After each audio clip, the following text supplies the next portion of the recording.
Recently, the Pittsburgh Steelers sparked significant excitement in the football world with a surprising decision regarding the Ole Miss Pro Day.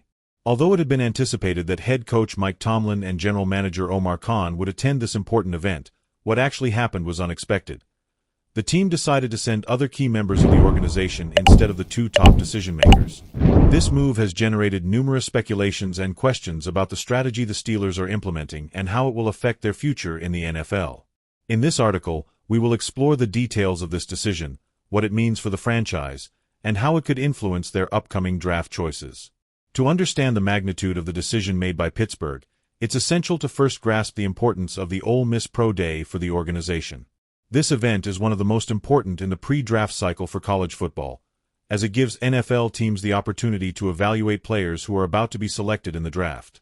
In the case of Ole Miss, this year the team has several highly rated prospects who have caught the attention of many franchises, and the Steelers are no exception. Some of the standout players from Ole Miss include Jackson Dart, the team's starting quarterback, Walter Nolan, a highly talented defensive lineman, and Trey Harris, a receiver who has shown great ability during his time with the Rebels. These players could be key pieces for the Steelers' future, as they look to strengthen several areas of their roster. With these prospects in mind, it was expected that Pittsburgh would send their most influential figures, such as Tomlin and Khan, to personally evaluate these players and determine if they fit the franchise's long-term needs. However, the decision to send other staff members, such as Andy Weidel, Vice President of Player Personnel, and Zach Azzanni, wide receivers coach, has raised some confusion. This doesn't necessarily mean Pittsburgh is not interested in the Ole Miss prospects, but rather that the organization has adopted a different approach based on strategic priorities, which we will examine below. The absence of Tomlin and Khan from the Ole Miss Pro Day should not be interpreted as a lack of interest in the university's players. In fact, the Steelers have already shown great interest in these prospects through other avenues. Prior to the Ole Miss event, several of the team's standout players were evaluated by Pittsburgh at the NFL Scouting Combine, an event that allows NFL teams to analyze the physical and mental skills of the prospects more deeply. This is a common practice, as many teams prefer to get to know players in controlled environments like the Combine before attending pro days, where conditions may not always be as representative of the NFL environment. What this decision suggests is that the Steelers have likely already conducted an extensive analysis of the players they are interested in and are confident in who their draft targets might be. This could also indicate that Pittsburgh doesn't feel the need to be present at the pro day for a final evaluation, as they have already had prior encounters with the key prospects. Therefore, the Steelers seem to have chosen to delegate the observation task to other members of the organization, who are tasked with closely monitoring the players based on the team's specific needs. Additionally, by not sending Tomlin and Khan, Pittsburgh may be demonstrating confidence in their scouts and the analysis team, who are responsible for identifying the best prospects from a more technical and less media-driven perspective. This reflects a more calculated and structured approach, distancing itself from the public appearances that often accompany coaches and general managers at such important events. One of the most relevant questions is how this decision by the Steelers will affect their draft strategy. The fact that Pittsburgh chose not to send Tomlin and Khan to the Ole Miss Pro Day could be motivated by a desire to prevent other teams from perceiving that they are overly focused on a specific group of players.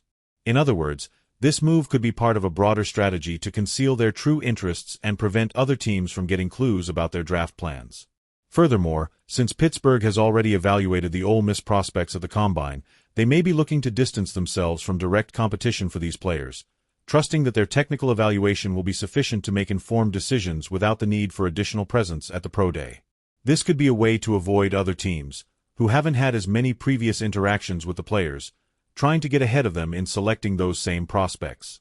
On the other hand, this approach could also result in some of the prospects the Steelers consider valuable being selected earlier than expected, as other teams may feel more confident in their own analysis after seeing Pittsburgh not show obvious interest. This could create a scenario where the Steelers, by not being so involved in the public visibility of the Pro Day, are in a favorable position to make more strategic picks during the draft, capitalizing on opportunities that other teams have not identified. There's no doubt that this decision has surprised many Steelers fans, who were expecting figures like Tomlin and Khan to be present to demonstrate the team's commitment to the Ole Miss players. However, it's important to remember that the decisions made by Pittsburgh's management are based on a long-term vision, which may involve a more discreet and meticulous approach to draft preparation.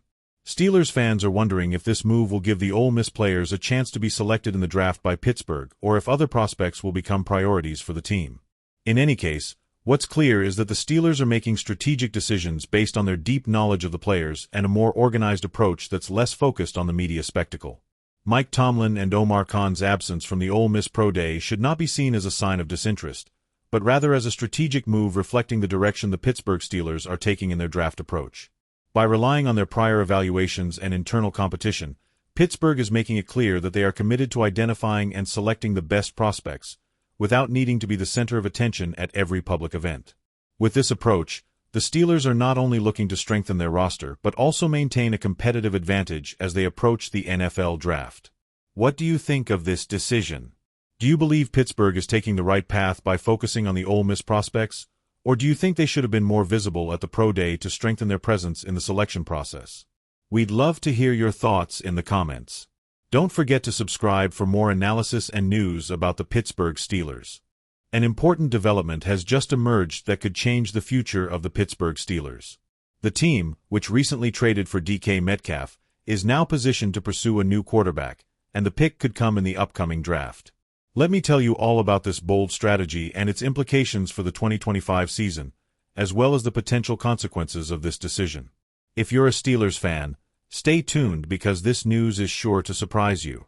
Before we dive into the details about the quarterback pick, it's important to note that the team is still waiting for Aaron Rodgers to sign.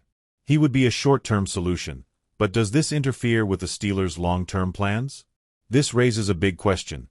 Will the team invest in a young quarterback or take a risk with a veteran to try to improve immediately? The Steelers are in a key position to strengthen their team with a quarterback for the future. Mike Tannenbaum, former general manager, suggested the team could select Shedeur Sanders in the draft. Sanders is a strong, intelligent quarterback with great game-reading ability. Although he doesn't have the mobility of other quarterbacks, his ability to make the right throws at the right time makes him a promising option for the franchise's future, with a redshirt year to develop behind a veteran. In your opinion, do you think choosing Shedeur Sanders would be a good move for the Steelers' future? Or would it be more advantageous to focus on a veteran quarterback, like Aaron Rodgers, to maximize short-term chances of winning? Leave your opinion in the comments. Now, let's get to the most interesting part of the story. The Steelers' potential move to acquire a quarterback for the future, which could completely change the team's dynamics in the coming years. The Pittsburgh Steelers are considering a trade to move up in the draft and grab Shedeur Sanders, a talented quarterback who could become the next big star of the franchise. This would be part of a long-term strategy, following the trade for DK Metcalf, which bolstered the offense. With a strong team around him, Sanders would have everything to develop solidly and become one of the top quarterbacks in the league, with a quality offensive line and great receiving options. This move could have a huge impact not just on the future of the Steelers, but also on how they compete in the 2025 season. If the focus is on a young quarterback like Sanders, it could signify a shift in philosophy for the team, investing in development and the potential of a new talent, rather than seeking an immediate solution with a veteran like Rodgers. Do you think selecting Sanders could be the key to a bright future for the Steelers, or would it be better to focus on the now and bring Rodgers to the team? Which strategy do you think makes more sense for long-term success? Stay tuned for more news about the Pittsburgh Steelers and the next steps for the 2025 season. We'll be following this closely, and I'll see you in the next video.